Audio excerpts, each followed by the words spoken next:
अब तक आपको न्यूज़ मिल चुकी होगी कि इंडिया ने अपना पूरा एक सपोर्ट जो है एक्सटेंड करा है मॉरिशस के चाकोस आइलैंड क्लेम पे। जी हाँ, आप बिल्कुल सही सुन रहे हैं। मॉरिशस का एक बहुत फेमस आइलैंड है चाकोस आइलैंड, जिसपे यूके और यूएस ने दोनों ने मिलकर अपना एक नेवल बेस बना रखा है डियागो गार्सिया में।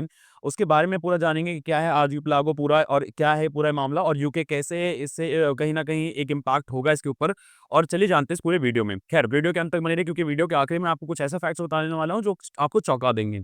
क्या आपको पता है, ये अभी पिछले हफ्ते मोदी जी अब गए थे मॉरिशस के दौरे पे। जब वो मॉरिशस के दौरे पे गए तो ये हैं वहाँ के प्राइम मिनिस्टर, जिनका नाम है नवीन रामगुलाम। अब नवीन रामगुलाम जो हैं मोदी जी से मिले, और सबसे ज़रूरी बात ये है कि मोदी जी ने सीधा-सीधा कहा कि देखो, आपका जो क्लेम है चाकोस आइलैंड के ऊपर, हम बिल्कुल उसके आपके साथ खड़े हैं। अब क्योंकि इसलिए साथ खड़े हैं क्योंकि चाकोस आइलैंड पे कहीं न कहीं एक इल्लीगल तरीके से ब्रिटिश गवर्नमेंट ने कब्ज़ा कर रखा है, और ब्रिटिश गवर्नमेंट ने और इंक्लूडिंग यूएस गवर्नमेंट ने वहाँ पे अपना एक नेवल बेस बना रखा है, जॉइंट नेवल बेस बना रखा है। तो चलिए मैं पहले बताता हूँ आपको ये आइलैंड पड़ता कहाँ पर है।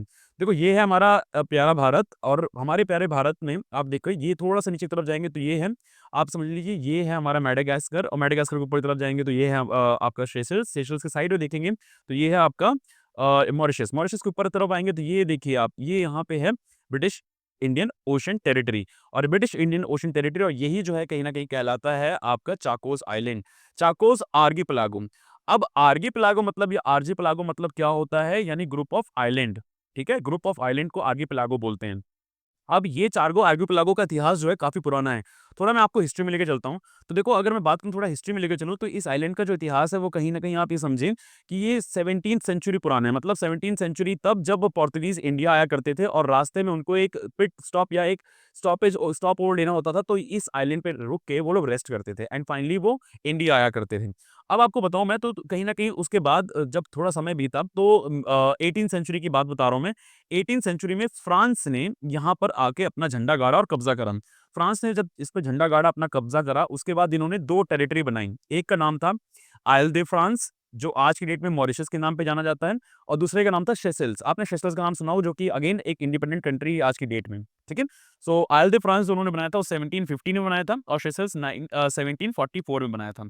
खैर, समय बीतने के साथ-साथ क्या हुआ कि ये पूरा जो टेरिटरी थी ये फ्रेंच कंट्रोल में थी। लेकिन आपको पता है, एक टाइम पे फ्रेंच जो पूरा साम्राज्य था वो नेपोलियन के पास आ गया, एंड फाइनली नेपोलियन जो है ब्रिटिशर से हार जाते हैं इन 1814।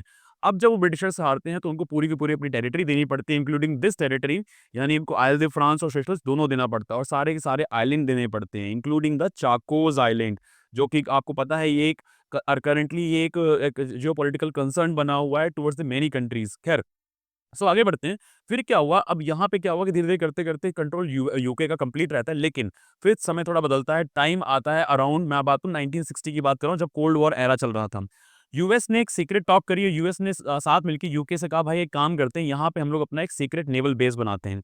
Then they started making a secret naval base, लेकिन उससे पहले इनको ये करना ये था कि सीक्रेट नेवल बेस बना तो रहे थे, लेकिन उससे पहले जो वहाँ के लोग थे उनको निकालना ज़रूरी था। तो धीरे-धीरे करते-करते वहाँ पे चाकोस के जो लोग थे उनको निकालना शुरू करा। धीरे-धीरे जो लोग टेम्परेरीली बाहर गए उनको आने नहीं दिया। जो लोग और भी जो प्लांटेशन वर्कर्स थे उनको भगा दिया। धीरे-धीरे मतलब वहाँ से चाकोस जितने भी थे उनको मॉरिशस भेज दिया, नहीं तो सेशेल्स भेज दिए। कुछ लोगों को यूके भी भेजा, और लेकिन वहाँ पे उनको पता, उनके अगेंस्ट अगेन वही सब रेसिस्ट सारी चीज़ें हुई। खैर, over the period of time क्या हुआ कि सेशेल्स को भी आज़ादी मिली, और साथ के साथ आपकी मॉरिशस को भी आज़ादी मिली। मॉरिशस फ्री हुआ 1968 में। यूके ने फ्री तो करा मॉरिशस को, लेकिन जो मेन आइलैंड था चाकोस का वो अपने पास रखा। ये ग्रुप ऑफ आइलैंड अपने पास रखा है, और इसमें एक खास आइलैंड है। इसका नाम ज़रूर याद रखना, डियागो गार्सिया। ये आइलैंड ऐसा आइलैंड है जो कि जहाँ पे पूरा का पूरा उन्होंने अपना एक नेवल बेस बना रखा है, और ये आगे आपके न्यूज़ में बहुत रहने वाला है, ठीक है? तो इसका नाम ज़रूर याद रखना, और ये अक्सर क्वेश्चन पूछा जाता है एग्ज़ाम्स में। खैर, फिर उसके बाद क्या हुआ कि धीरे-धीरे करते-करते इसको टेरिटरी रखा तो अपने पास। अब मॉरिशस आज़ाद तो हो गया, लेकिन कहीं न कहीं उनके पास ये मेन टेरिटरी नहीं है, तो अब करें तो करें क्या? क्या है फाइनली ये जो मैटर है धीरे-धीरे पहुँचते-पहुँचते 2017 की बात बता रहा हूँ मैं। 2017 में ये मैटर पहुँचा कहाँ, यूएनजीए में। अब यूएनजीए ने भाई कहा कि सीधा-सीधा उन्होंने भेजा आईसीजे, यानी इंटरनेशनल कोर्ट ऑफ जस्टिस को ये मैटर फॉरवर्ड करा, और उसे कहा देखो भाई कि क्या क्लेम है, क्या नहीं है। आईसीजे ने 2019 में अपना एक डिसीजन दिया और कहा कि देखो आप ऐसी बात है कि आप जो है आपका कोई भी क्लेम जो है नहीं बनता है चाकोस आइलैंड के ऊपर। यूके से सीधा-सीधा कहा कि भाई आप जो है आप अपना क्लेम, यानी आप अपनी जो भी बेसिस है सब कुछ यहाँ से हटाओ, और यहाँ से हटा के आप इसको लेके जाओ। इसका कंप्लीट क्लेम किसका है? मॉरिशस का बनता है। खैर, आपको थोड़ा-सा आगे की बताऊँ तो 2024 की बात कर रहा हूँ मैं। तो मॉरिशस और यूके के बीच एक डील साइन होती है और इस डील में 99 ईयर्स के लिए जो डियागो गार्सिया आइलैंड है, वो कहीं न कहीं यूके को दे दिया जाता है। लेकिन अगेन उस वक़्त जो कि प्राइम मिनिस्टर अभी के करंट प्राइम मिनिस्टर नवीन रामगुलान इस चीज़ का विरोध करते हैं। उस वक़्त वो वहाँ पे अपोज़िशन में होते हैं।